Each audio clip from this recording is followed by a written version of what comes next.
towards the Kestrel. I still think the Kestrel would have been a much better pick for them in game number 2. Obviously, we can't really know that for sure unless we see it, but banning the Rona here, this should essentially just guarantee a Blackfeather ban, no? It could very possibly, unless Rogue are not afraid of going up against it. I like the smart, both of these teams are drafting smart. The Rogue banned, the Blackfeather ban comes through, but Rogue banned Celeste, forcing the Saw ban so that they can get the Rhyme. And Pon the original, he's a much more aggressive Rhyme than Sibs, and he's going to be invading the jungle a lot. Then Tempo Storm banned the Rona so that the Blackfeather ban is forced and then they can pick up Sky. Otherwise, had they not banned Rona, Rogue could have banned Sky and then picked Rona, and that counter pick would have been removed. So Kestrel coming through for Tempo Storm. Likely to go to Gatsby, but I will always hold out hope that it ends up going over to hide in the jungle. But a Jewel and a Lyra for Rogue. Rogue is a team that they love to go for these slightly off-meta picks, and they always seem to find a way to make it work. And we've seen Hammy play Jewel before. It's a very traditional composition for Rogue. They play it very specifically, they play it very strongly specifically with the Rhyme, and the Lyra is something that they played in the past many different times, especially back in 2.8. So it's a composition they're not, they're very familiar with. Coming out here in this last game, they're basically saying we want to close out this one very strong. They want to finish on a high note. We'll see what Tempo Storm are going to lock in here. The CP Sky could still be an option right here. You can play that into this triple melee, well, not triple melee, but this double melee composition coming out from Rogue. CP Saw, you mentioned? CP Sky. CP Sky could be an option. However, against that Jewel, you do run that potential of being locked in, especially with Lyra. If she teleports and then bulwarks, you can use the Suri Strike for a few seconds, and that could mean your death. Samuel will be the lock-in instead, and we've seen Hyde play Samuel excellently across the years, so curious to see how this one is going to pan out. That Samuel-Kestrel duo, though, that's a duo that we see quite a lot in these games. Yeah, a lot of it is focusing on kiting away from a team. Again, the concern you have to have is going to be this Lyra Bulwark. Even though it's not going to be canceling necessarily a jump, it is still a slow. And with the portal into a Bulwark providing a slow, and then you have a Rocket Leap coming down on top, all of a sudden you're not able to kite away from that. So there is a bit of risk to be had because of the way that Rogue drafted their comp. This game, though, is going to be all about the early game for Rogue, and it makes sense now why they brought in Pon the original, because like I mentioned, he plays a lot more aggressive than Sibs. So now with the Rhyme and the Jewel, they're going to look to snowball the game from the very beginning. Watch out for how aggressive they will play. Yeah, and that's something that we've kind of come to know Rogue for a little bit. They like to play aggressive. They like to really force the issue. What's the play from the Kestrel, the Samuel, and the Arden here to make sure that they can survive this one very quickly? It's going to be about just kiting away and just getting damage out consistently while doing so. All right, well, it's time to jump on into this one. Hashtag Vainglory 8. Let us know who you think takes the series. It's Rogue going up against... My brain has just died. It's time to get on into the game. I'm going to pass it to the casters. Hashtag Vainglory 8. Munchables, you are a wonderful human being. I got your back, dude! This is Rogue against Tempo Storm, Game 3. And ladies and gentlemen, we have Pon the original brought back into this game. I would say subbed in, but Sibs is the sub. He's just swapped back in. And this is going to be a lovely matchup here, Dowsey. I love the fact that we have substitutes becoming a regular part of Vainglory. It's such a nice thing, especially when we potentially transition to 5v5, depending on if that becomes an esports norm for Vainglory, and the substitutes will become even more of a bigger deal. Rogue starting off at the front, the middle of the map. They have a very strong composition for taking that treant. Not only that, they're all melee threat, which means that with the range potential on Tempo Storm, they didn't really want to get into a team fight.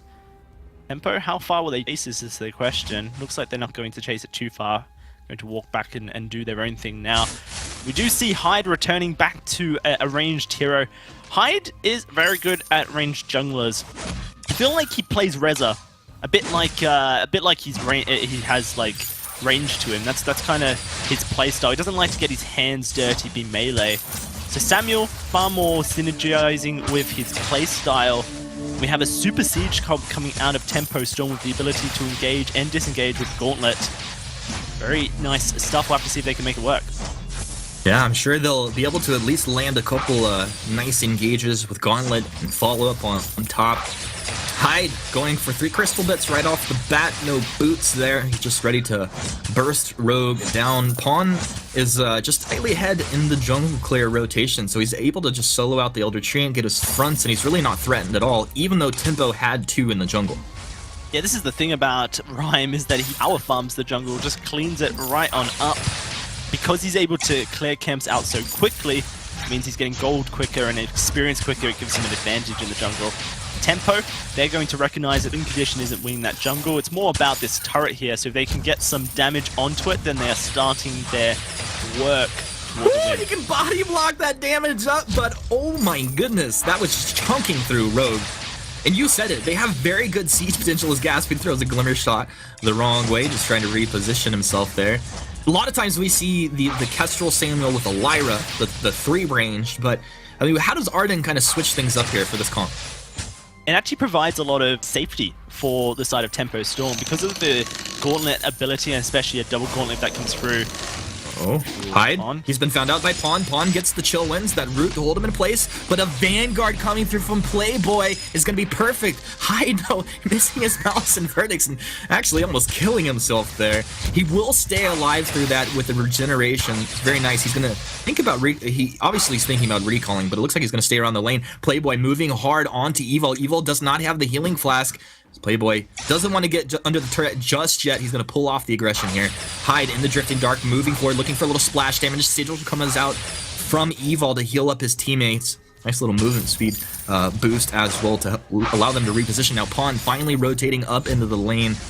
If Pawn can root one of those squishy targets, it's definitely a kill. But this is Tempo playing it safe. Yeah, really nice stuff from Tempo Storm. Because of Playboy Afro's One Punch Man style run at Lyra and just beat her up, it meant that they recognized they could siege the turret. Lyra was going to be low health. She's going to have to use a sigil to try and get herself up to about medium health. And from that point onwards, if they decide to body block the turret, then they're in trouble. But a good rotation from Pon, recognizing the threat, and a lot of respect shown to Pon's Rhyme. And fair enough, his Rhyme is pretty feisty. You asked about Arden earlier, and we might as well answer it now. His Vanguard allows for one of these squishy backliners to reposition, which is very necessary against a duel against a Rhyme. But his Gauntlet as well, probably going to be used defensively more often than not, just to stop up this melee threat that Rogue has. Once you get that Echo online, then the second Gauntlet can be used as a re-engage tool, or just to control the team fight. When you pair Gauntlets with a good Oblivion placement, then you can really just shut down a team fight and allow Gaspy all the tools he needs to reposition himself to safety. Yeah, actually, I think that makes sense, and it's, you think about with the heroes and what they can do. Weapon Kestrel seems like one of the best to take advantage of fighting right on the edge of the gauntlet wall, because you can just dip right back to the other side. If they reflex through, you just walk right back through. So we'll see if they can take advantage of that. Hyde making the rotation up into lane one more time, providing a bit of harass. He takes some damage, but the Corrupted Genius proc is so much regeneration and sustain for him. You see Hyde healthier now than after he came into the lane originally. Yeah, but look at this. Pon the Original's level 6 due to the fact he's able to power farm those central treants. Has that Valkyrie now online. There is no reflex anywhere seen for the side of Tempo Storm. In fact, Gaspy prioritizing a Sorrow Blade over boots. That's how far he wants to get that damage online. And Evil's just being a very big nuisance. We've seen that twice, the Sigil play. Gaspy with a bit of a greedy backport being cancelled out. It's kept Gaspy in lane here with 1,700 gold. That's a lot of gold to be holding in your back pocket. Yeah, I think Rogue are doing a great job, and that's actually a really good point that you picked up on there. But previously, Playboy had built up 2,200 gold for himself before he was able to get back and shop, just from the pressure that's coming out of Rogue up here in the lane. So really nice stuff, and that kind of allows them to just dictate the pace of the game, set the tempo here, and they're not really looking for kills. We're 6 minutes in, but if we know anything about a weapon Jewel, she's really waiting for that level 8 and getting in that crit up and running. Yeah, and right now she's getting very close to it. Because of Jules' heroic perk, able to front face and tank up a bit of extra damage, means that she can charge right at a Kestrel and be very impactful. However, Kestrel's ability to go into active camo once she hits the weapon Rocket Leap requirement. in, this is going to be Playboy stunned up, he'll reflex, thinking that it was going to come through preemptively. A nice block on the Oblivion. That's the big red button used out here. Not too big of a deal that it missed, actually. Gaspy, it's going to be connected. A nice stun coming out from the Valkyrie pawn. He's locked onto the Kestrel, but the Kestrel turns around. Pops that active camo trap. Hyde, he's in deep. He can get Hammy with one basic attack. The one shot comes flying on through. It's Tempo Storm able to find a kill here. At the first blood, almost 7 minutes into this game. Pretty crazy. We'll see. I'll see if they can actually siege onto this turret. They're going to be taking the turret aggro because of that damage that just came out. They're able to drop it off there. Hyde walks right back in, takes that up. He's just trying to get the Corrupted Genius proc off, which, of course, allows him to have that sustain, high levels of sustain. Drifting Dark, forcing himself backwards as he stays in it. Nice splash damage to come out. Picks up the wave there, means that Rogue won't have any ability to push on into the turret, and he's going to meet Gaspy at his back, so I wouldn't be even surprised. Gaspy probably going to get the last hits here, considering Hyde just took a wave of farm. So Tempo sharing the love, gold and experience around, make sure they're getting the most out of that ambient there. Hyde hasn't completed his first item yet. He's got that reflex block, respecting the Valkyrie and, of course, the rocket leap that comes out of Hammy. Going to pick up a Dragon's Eye now, I believe, and there it is. Dragon's Eye very nicely synergizing with Samuel. Just like Sky, you got the Malice and Verdicts, which are up every second when empowered by the Drifting Dark. You can keep the stacks alive with your auto attacks as well, and over a team fight just scales up very nicely. Then you get yourself an Eve of Harvest or Broken Myth second, and you basically got very powerful Samuel. An aggressive Arcane Passage in. This is Hyde getting lit up right off the bat. He's able to boot back his Playboy. Drops that gauntlet down. Pawn's trapped up here. Very good damage from Gaspy, but they can't close out on a kill here. Actually, chunk through Hammy as Hammy takes damage from the rear there. You know the Jewel. Oh, one shot connects. Nice damage coming out. You know that Jewel wants to be front facing and to tank up that damage. So really nice placement there from Gaspy. Yeah, really nice stuff, and this is kind of the thing that we're seeing that's been really nice from Tempo Storm so far. Every time Rogue initiates a team fight, they go on to either Gaspy or Hyde. First team fight, it was Gaspy, second it was Hyde, but great respective play. The Vanguard comes out of Playboy Afro to speed them out of the team fight. This time he dropped the Gauntlet Walls just to kind of dictate where and where not Rogue could go. And the other of the two damage sources from Tempo picks up the aggro and is able to lay down so much damage onto a single target. They're focusing down this Rhyme as a priority because of the fact that he doesn't have that heroic perk, the forward-facing one. Makes it a little bit more simpler. With the Shadow Glass, he can build up fortified health very quickly, but if they stay out of range, then he actually is very squishy to both a Samuel and a Kestrel. If those Glimmer Shots and Malice and Verdicts land without him landing too much damage himself, then the fortified health isn't really an aspect Tempo Storm have to deal with. And so respect and kite from Tempo Storm could put them in a very good position to win this game. Hammy is now level 8 Dalsy. These Thunder Strikes can crit. He's picked up his first crit item, probably building into Tyrant's Monoclone next. He's just going to start shredding through Tempo Storm. This is a huge power spike for him. Yeah, really nice stuff. He's got that Tornado trigger, going to build a Monocle next. I wanted to touch on the kind of interaction between Jewel and Kestrel a little bit, because in theory, a Jewel is a Kestrel's worst nightmare. She two shots in the late game a Kestrel with the massive amount of crit that she does with the Thunderstrike and auto attacks. However, it's very difficult for her to actually get into range of the Kestrel. Evil is going to be the delivery source of the Jewel, but if Gaspy gets those active camos down in a nice way... There's the delivery source, as you said. Hammy moving forward. Thunderstrike damage coming out. Hyde dropping low. Valkyrie over the top side. They'll find a kill. It's 1-1 now on the map as Rogue do pick up that kill on the Samuel. Question is, what do they stay around, go for the turret, or do they want to drop into the jungle and look for some jungle objectives? It looks like they're just going to wait for the lane minions and then just take this turret down. I imagine they're just going to tear right on through. Look at that damage. Now a rocket leap forward coming out. Gaspy. Very dangerous situations. He had the active camo trap down though, so I think he was looking to try and pop that, but oh my goodness, the damage coming out of Rogue. I mean, why not both Humanists? You've got such a great objective-taking tool in this Jewel. Just she eats through gold miners for breakfast. Nom, so nom, it's going to be a very literally. I wish we had the Yeti skin because it would have been even more appropriate. Hyde. Immense gold payout collected. Hyde moving forward. Just going to throw that Oblivion, and that's why you pick up the Crucible right there. A nice block off. As they move forward into Rogue, you see Hammy turns around, just chunks him with that Thunderstrike, but Hyde procs the Corrupted Genius off, gets a little bit of sustain out of it. So he's using the Samuel so effectively. This is why it's such a great comfort pick for him. And this little thing that this Jewel can do, which is so good into the Tempo squad, is that big red button doesn't do a huge amount of damage, but it melts minions, which is just a perfect anti-sieging tool for Rogue. When they throw out that big red button, they're able to melt the minion wave. It means that Tempo Storm have to wait another couple of seconds for the next one to come. It gives Rogue so much time to set up for the siege. Whereas Lyra, okay, Evol's finally here, throws out the Sigil, and then throws the Arcane Passage forward. They're looking for the engage on the Playboy Afro. Rocket Leap forward, Hammy dropping low. Gatsby trying to apply the damage, but they burst the Kestrel down. I mean, that's the thing. Jewel starts dropping low, but the Kestrel is squishier indeed. Rogue find their second kill of the game 12 minutes in. Hyde, you really want to play games here? It's in the Drifting Dark. Malice and Verdict starting to connect, but he's going to think twice of it. Yeah, it was a really nice Crucible coming out of Playboy Afro, actually. If you Crucible the Bright Bulwark just as it hit, then you can use a movement ability whilst in the Bright Bulwark, which allowed for Gatsby to go invis with the active camo. And Playboy Afro, I believe, was able to get a Vanguard out as well quickly.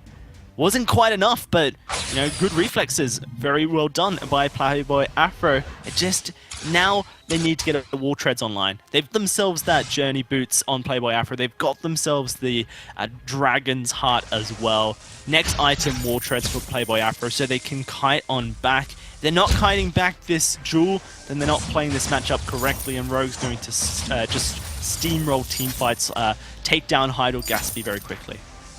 There's been very clean engagements coming out of Rogue here.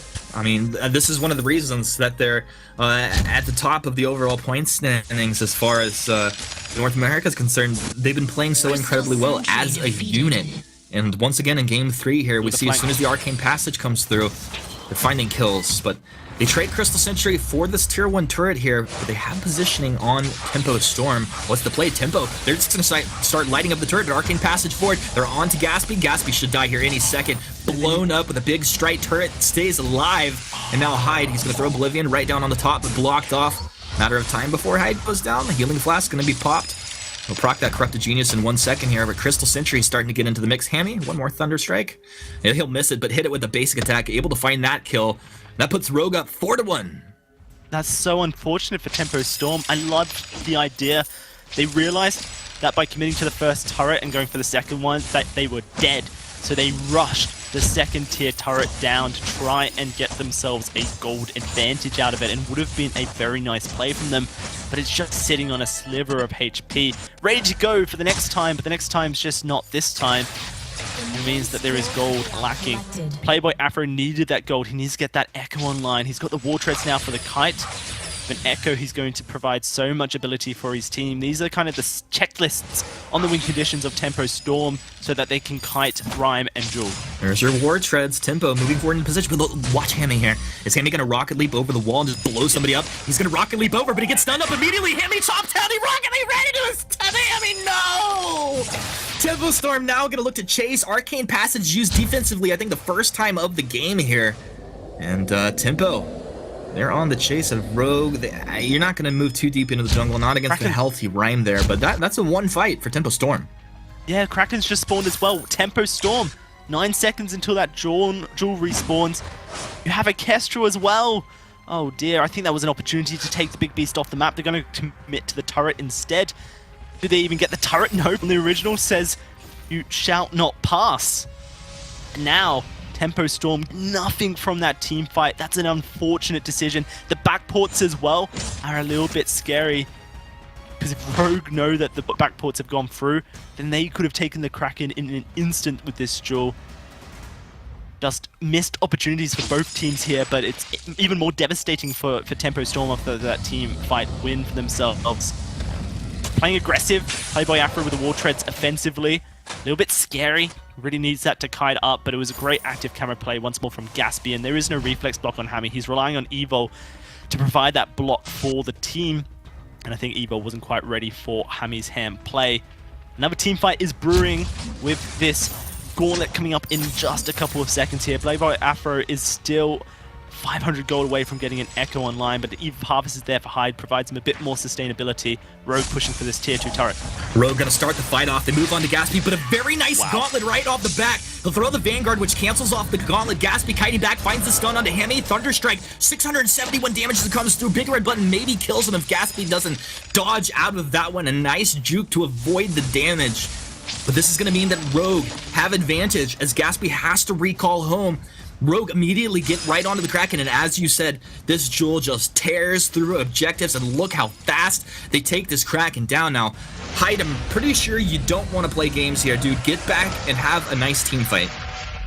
That was a really nice instantaneous play from Evo, making the plays on this Lyra, calling the shots, and it's been so crisp so far. Hyde getting split from the team fight meant that there was no turnaround potential for Tempo Storm. His Oblivion not quite hitting the mark either. Tempo Storm are going to give up this first turret straight off the bat. Very scary. Jewel just 2 shots object at this point. This Kraken, in theory, could finish the game right now if Rogue play it carefully. Tempo can't give up a turret if Rogue are taking it. Rogue murdering the turrets here. Kraken's probably going to be about 50% health after this turret explodes. Another Arcane Passage forward. They're on to Hyde. Look at the crit damage coming out. Vanguard will keep him alive. They're rooted up under his healing platform. Pretty good place to be rooted up there.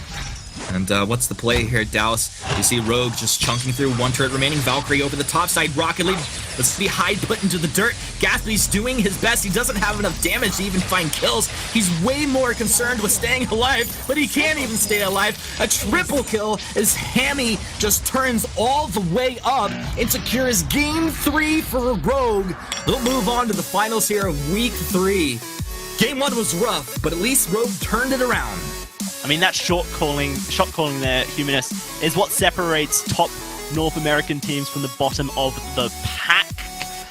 It's just one call could have changed the tide so easily for Tempo Storm. It would have been a risky call. I'm not saying it was a sure bet, but it was the kind of thing you need to make in these scenarios when you want to be escaping the challenge battles and upsetting the norm here. Rogue are going to the finals to face up against Tribe. What an exciting finals we have as well.